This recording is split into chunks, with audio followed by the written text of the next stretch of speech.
తులారాశి.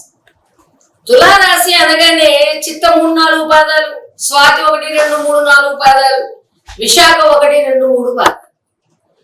ఈ ఉన్న వాళ్ళందరూ తులారాశికి సంబంధించిన వాళ్ళు అవుతారు. వీళ్ళకి సప్తమంలో లోహమూర్తిగా 29/4/2024 వరకు, తర్వాత కూడా అష్టమంలో లోహమూర్తిగానే గురువు, అంటే గురుబలం తగ్గింది. శని సంవత్సరం అంతా కూడా పంచమా నుండి రజతమూర్తిగా ఉన్నాడు. రాహుకేతువులు 6-12 రాసుల్లో లోహమూర్తులుగా ఉన్నారు.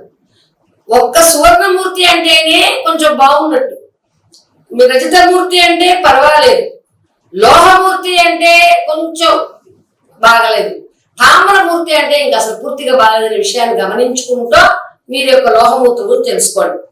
తర్వాత ఈ సంవత్సరం అంతా చూడ గురువు పాపే, శని రాహుకేతువులు మాత్రం శుభులే, కాబట్టి ఇబ్బంది లేదు. ఈ సంవత్సరం అంతా గ్రహం అంతా ప్రతికూలంగా ఉన్నా, ఆశించిన విధంగా ఫలితాలు లేకున్నా, మీరు పట్టుదలగా ముందుకెళ్ళి పని ఒత్తిడి ఎక్కువగా ఉన్నా చేసుకోగలిగితే మీరు పైకి రాగలుగుతారు. మీ యొక్క దృఢమైన, ఎప్పుడు మీరు దృఢంగా ఉంటారు. తులారాశి వాళ్ళు అంటే మీరు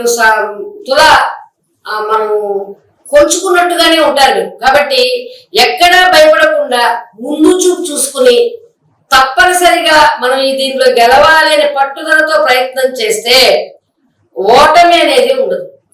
రుణభారాలు పెరగకుండా ఖర్చులు తగ్గించుకుని మన యొక్క అవసరాలు తగ్గించుకుంటే చాలు. రుణం ఎలాగైనా నాకు ఈ వస్తువు కావాలి అనే పట్టుదల వద్దు, ఉన్నట్టుగా సర్దుకోగలిగితే చాలా బాగుంటుంది. కార్మికులకు మాత్రం మంచి ఫలితాలు ఉన్నాయి, అంటే పని చేసుకునే వాళ్ళకి బాగుంది. రాజకీయ నాయకులకి, అధికారులకి కత్తి మీద సామే కాబట్టి జాగ్రత్త ఉంటారు.